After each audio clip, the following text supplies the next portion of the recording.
नमस्कार, आप देख रहे हैं स्वदेश विशेष। मैं हूं आपके साथ कविता थपलियाल। 155 दिन से जारी रूस यूक्रेन की जंग के बीच एक डील हुई है और वो दुनिया में बढ़ती महंगाई और भुखमरी को देखते हुए हुई है। युद्ध के बाद पहली बार ऐसा मौका आया है जब दोनों ही देश एक समझौता करने पर राजी हुए हैं। ये पहल कितनी मायने रखती है? भविष्य में क्या रूस और यूक्रेन के बीच इसी तरह दूरियां घटेंगी या फिर ये डील फिलहाल के लिए है या किसी चाल का हिस्सा है? भारत समेत दुनिया पर कैसा असर पड़ेगा? खासकर क्या अब महंगाई पर काबू पाया जा सकेगा? तमाम मुद्दों को लेकर करेंगे अपने एक्सपर्ट से चर्चा, लेकिन पहले देख लेते हैं ये रिपोर्ट।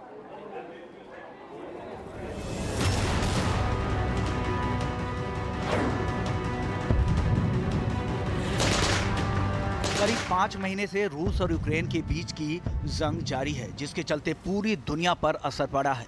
खासकर महंगाई को लेकर क्रूड ऑयल की कीमतें आसमान छू रही हैं। वहीं इस युद्ध के कारण दुनिया में गेहूं की सप्लाई एक तरह से थम गई, जिसके चलते रूस और यूक्रेन के अधिकारियों के बीच काला सागर बंदरगाह से अनाज निर्यात को लेकर एक समझौते पर हस्ताक्षर किए गए। इस दौरान संयुक्त राष्ट्र महासचिव एंटोनियो गुटेरस और तुर्की के राष्ट्रपति रेसेप तैयब एर्दोगन मौजूद रहे। लगता है इस महाडील से दुनिया में खाद्य संकट कम होगा, क्योंकि यूक्रेन दुनिया के सबसे बड़े खाद्य निर्यातकों में से एक है। बता दें कि काला सागर में रूस के सैन्य जहाजों ने नाकाबंदी की हुई है, जिसके चलते यूक्रेन का गेहूं निर्यात थम गया है। वहीं अनाज की आड़ में हथियारों की सप्लाई न हो, इसके लिए तुर्की, यूक्रेन और यूएन के कर्मचारियों का ग्रुप इन जहाजों की जांच भी करेगा। इस समझौते से भारत को बड़ी राहत मिलने की उम्मीद है। युद्ध के बाद से भारत में आटा औसतन 8% महंगा हुआ है, जिसके कारण बिस्किट और नूडल्स के दाम बढ़े हैं। अब इस डील से भारत में आटा और उससे बनी चीजें सस्ती हो सकती हैं। जहां एक तरफ से महाडील से उम्मीदें हैं कि अब दुनिया में महंगाई पर ब्रेक लगेगा और भूखमरी की नौबत खत्म होगी, वहीं डील के एक दिन बाद ही रूसी सैनिकों ने यूक्रेन के उसी सैन्य ठिकानों पर मिसाइल दागी है जहां से अनाज भेजा जाना था। ऐसे में फिर से डील पर सवाल खड़े हो रहे हैं कि क्या ये डील अपने मुकाम पर पहुंच पाएगी या फिर दोनों की जंग का खामियाजा दुनिया को भुगतना पड़ेगा। ईटी नाउ स्वदेश। चलिए, तो ये डील आखिर जो हुई है वो कितनी कारगर साबित होगी? इस डील के मायने क्या है और क्या वाकई ये डील एक परमानेंट सोल्यूशन है? इस पर हम विस्तार से बात करेंगे। हमारे साथ एग्री इकोनॉमिस्ट विजय सरदाना जुड़ गए हैं, Robinder Sachdev, foreign expert additional on Russia Ukraine deal. आप दोनों का स्वागत है। और रोबिंदर जी, आपके पास आऊंगी सबसे पहले, क्योंकि हमें इस डील का नेचर समझना है। ये बताएं, कितनी कारगर होगी ये डील? किस तरह की डील है? जिस तरह से इस डील को देखा जा रहा है, जो कि मीडिया में रिपोर्ट्स भी आ रही हैं कि अब महंगाई कम हो जाएगी, जिस तरह का तनाव हम देख रहे हैं, पूरे दुनिया की अर्थव्यवस्था उथल पुथल हो गई है इस युद्ध के वजह से, क्या वो सब अब खत्म हो जाएगा? क्या हल निकल गया है? क्या ये सब रुक जाएगा? कैसे देखते हैं, कैसे समझाएंगे आप इस डील को? पहली बात, जितनी सारी प्रॉब्लम्स हैं इस डील से सारी ये प्रॉब्लम्स खत्म नहीं होंगी। ये डील जो है फिलहाल के लिए भी है, केवल 4 महीने के लिए, और इसमें अंदाजा ये था कि 5 million ton per month into 4, जो 20 मिलियन टन यूक्रेन के पास इस समय पड़ा है तैयार एक्सपोर्ट्स को, कि वो एक्सपोर्ट हो पाएगा। तीसरी बात, ये जो डील है ये डायरेक्ट रशिया यूक्रेन के बीच में नहीं है, ये 2 अलग अलग डील्स साइन हुई है, मिरर डील। एक डील साइन हुई है रशिया, टर्की और यूनाइटेड नेशंस के बीच। सेम डील साइन हुई है यूक्रेन, टर्की और यूनाइटेड नेशंस के बीच। उस डील में ये है, मोटा मोटा मानिए, कि जो शिप्स आएंगी ब्लैक सी के अंदर, उनको पहले इंस्पेक्ट किया जाएगा कि वो कोई वेपन्स तो नहीं ला रही यूक्रेन के लिए, और उनको फिर गाइड किया जाएगा। ब्लैक सी में माइंस पड़ी हैं काफी, उसके जरिए 3 पोर्ट्स डेजिग्नेट किए गए थे, ओडेसा और 2 और वहां पर उनको फिर गेहूं से लादा जाएगा और निकाला जाएगा। Right, that's the overall objective. और इस दौरान इन 3 पोर्ट्स के ऊपर रशिया कोई अटैक नहीं करेगा, जो रशिया ने कहा है।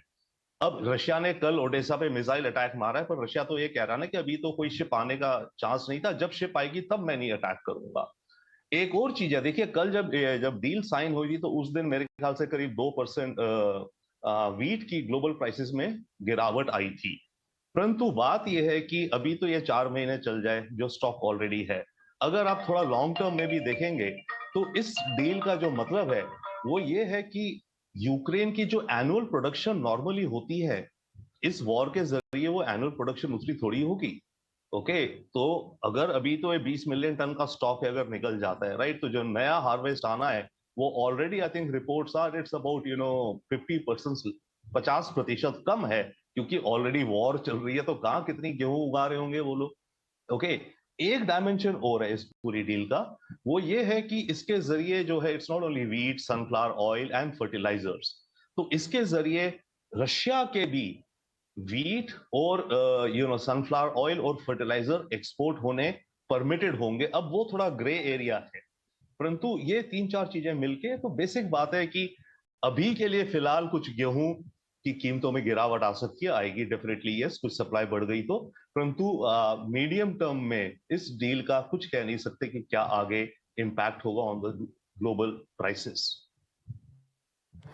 विजय जी, अगर आप मुझे सुन पा रहे हैं, भारत के संदर्भ में हमें इस डील को कैसे समझना चाहिए? देखिए, इम्पोर्टेंट चीज ये है कि इंडिया इस समय किसी भी तरह का व्हीट इंपोर्ट नहीं कर रहा है। जहां तक बात है, अगर यूक्रेन का व्हीट इंटरनेशनल मार्केट में जाता है तो जो हमारे पास अभी कॉन्ट्रैक्ट हैं या जो हमारे एक्सपोर्टर्स G2G बेसिस पे एक्सपोर्ट कर रहे थे, उसमें की डिमांड में कमी आएगी। लेकिन जहां तक भारत की बात है, हमारे यहाँ पे किसी तरह का भी इंपोर्ट नहीं हो रहा है, तो इसलिए डोमेस्टिक मार्केट पे कोई बहुत ज्यादा फर्क पड़ने की उम्मीद नहीं है। लेकिन अगर पोर्ट खुलता है व्हीट के लिए, तो कल को फर्टिलाइजर है, बाकी जो क्रूड है, क्योंकि रशिया भी तो यही कहेगा कि अगर आप यूक्रेन को अलाउ कर रहे हैं एक्सपोर्ट करना, तो मेरे जो कंसाइनमेंट्स हैं मुझे भी एक्सपोर्ट करने दिया जाए, क्योंकि रशिया के पेरिशेबल मटेरियल है। तो जिन कंट्रीज को नहीं खरीदना है वो ना खरीदें, उनको एम्बार्गो लगाना है, लेकिन जो कंट्री रशिया से डील करना चाहते हैं उनको खरीदने का मौका देना चाहिए। तो मुझे लगता है ये एक शुरुआत है, और आने वाले समय में आप देखेंगे कि ये पूरा जो डिस्प्यूट है, कन्फ्लिक्ट है, ये धीरे धीरे एक नॉर्मलाइजेशन की तरफ जाएगा। हालांकि पॉलिटिकल पोस्चरिंग हार्ड रहेगी, क्योंकि डैमेज काफी हुआ है और बहुत मुश्किल होगा यूरोप को, यूक्रेन को और अमेरिका को रशिया के ओपन आर्म्स में एक्सेप्ट करना। लेकिन कमर्शियल ट्रेड को परमिशन देना पड़ेगा, नहीं तो रशिया फिर अपनी तरफ से अगर कार्रवाई करेगा तो यूक्रेन के लिए मुश्किलें बढ़ जाएंगी।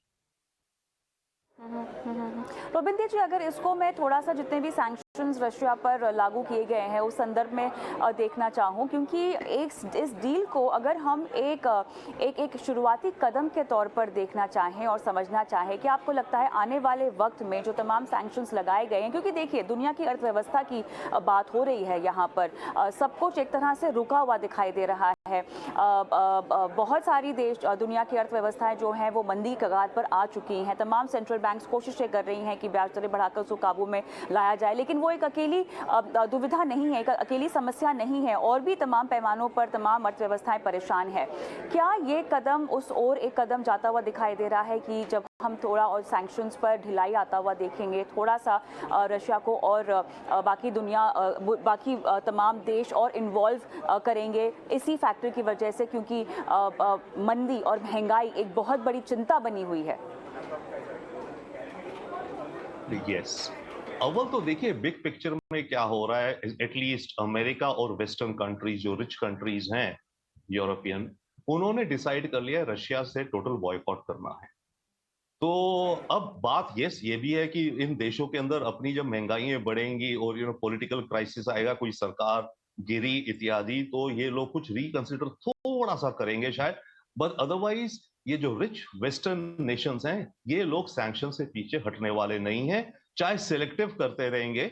अभी जैसे आ रहा था बोइंग या एयरबस कह रहा था कि टाइटेनियम जो रशिया से होता है उसको उस पे सैंक्शंस मत लगाओ, क्योंकि वो एयरक्राफ्ट के लिए चाहिए उन्हें। और वहां अमेरिका ने भी चाहे डायमंड्स पे बैन लगाया हुआ है सैंक्शंस, पता है, बट वो लग्जरी डायमंड्स पे है, इंडस्ट्रियल डायमंड्स पे सैंक्शंस नहीं है, क्योंकि इंडस्ट्रियल डायमंड्स का एप्लीकेशन दूसरा अमेरिका को चाहिए। तो इस तरह के कुछ एक्सेप्शंस वगैरह रहेंगे, बट ओवरऑल ट्रेंड रशिया को दुनिया से अलग थलग कर दिया जाएगा as far as the western nations are concern. But yes, African nations हुए, भारत हुए, चीन हुए, बड़े सारे देश हैं जो रशिया के साथ ट्रेड करेंगे या उन सैंक्शंस में बिलीव नहीं करेंगे, बट ओवरऑल ट्रेंड रशिया को आइसोलेट करना होगा। और इसके चलते यस, दुनिया में महंगाइयां और बढ़ेंगी, ये जो डील है, ये डील इसलिए जरा ज्यादा नोटिस में आ गई और बनने की तरफ गई क्योंकि ये एलिमेंट आ गया था कि food as a weapon being used by Russia, right? कि भाई दुनिया भर में मतलब खाने की किल्लत हो रही है, हंगर बढ़ रही है, 50 मिलियन लोग फर्दर हंगरी हो जाएंगे according to reports and all African nations में। इजिप्ट में ब्रेड नहीं है, लेबनान खत्म हो रहा है, इस तरह न्यूज थी और प्रेशर्स थे। इसके चलते ये डील बनी है। अदरवाइज ये डील का कोई अदरवाइज ये डील ना बनती, because this was about food security. और ये फूड सिक्योरिटी की है, तो ये अभी डील है, जैसे बात हुई है, ये 4 महीने की डील है, क्लियर कट इसमें जो लिखा है कि it's a deal for 4 months, उसके बाद फिर देखा जाएगा। तो अव्वल बात है कि इन 4 महीनों में भी ये डील कैसे जाती है regards to food grains and edible oils and fertilisers. और जैसे अभी विजय जी कह रहे थे, यस, रशिया भी खुद, और मैंने भी पहले कहा था, इस डील में केवल यूक्रेनियन ही नहीं, रशिया के भी फर्टिलाइजर्स एंड वीट एक्सपोर्ट होने अलाउड होंगे। ये इन्होंने I think give and take करके इस डील में रशिया ने अपने लिए कार्व आउट किया है। परंतु लॉन्ग टर्म में जो आपका बिग क्वेश्चन है कि दुनिया में जो हो रहा है, मंदी हो रही है, खर्चे बढ़ रहे हैं, गैस बढ़ रही है, यूरोप में गैस की प्राइस इस समय बढ़ रही है, इसका मतलब ये थोड़ी है कि अब इस समय नेटो और अमेरिका यूक्रेन को सपोर्ट करना कम कर रहे हैं या रशिया पे सैंक्शंस कम कर रहे हैं, बल्कि वो तो सैंक्शंस और बढ़ाते जा रहे हैं। अभी लास्ट वीक या पिछले कुछ दिनों में गोल्ड पे सैंक्शंस लगाई हैं। तो देखते रशिया, हैं। और आपको ये भी नहीं लगता है रोविंदर साहब कि ये एक तरह का जो कह रहे हैं कि तुर्की बहुत बड़ा क्या रोल प्ले कर सकता है युद्ध को रोकने में, वो भी हमें होता हुआ दिखाई देगा? इन तमाम बातों का आपकी एनालिसिस खंडन कर रही है? से पूछ रहे हैं? हाँ जी। देखिए, टर्की रोल प्ले कर रहा है, Turkey is playing both sides. Turkey तो यूक्रेन को ड्रोन्स भी दे रहा है और उधर से रशिया को उसने सैंक्शंस भी नहीं लगाई हैं, पर टर्की खुद सैंक्शंस में भी है अमेरिका से, क्योंकि उसने रशिया से S-400 खरीदे हैं। टर्की यस एक ओवरसाइज रोल प्ले कर रहा है, और एक कारण उसका ये हो गया है बाय चांस, क्योंकि जो ब्लैक सी से जो एग्जिट होता है मेडिटेरेनियन सी को, वो जो बॉस्फोरस स्ट्रेट्स है, जो कैनाल ही मान लीजिए, जो कि ब्लैक सी से बाहर के ओशंस को कनेक्ट करती है, वो टर्की अंडर इंटरनेशनल एग्रीमेंट, वो टर्की के पास उसका कंट्रोल है, राइट? तो ये टर्की का एडवांटेज है, तभी वो इस डील में एक डील मेकर बना है।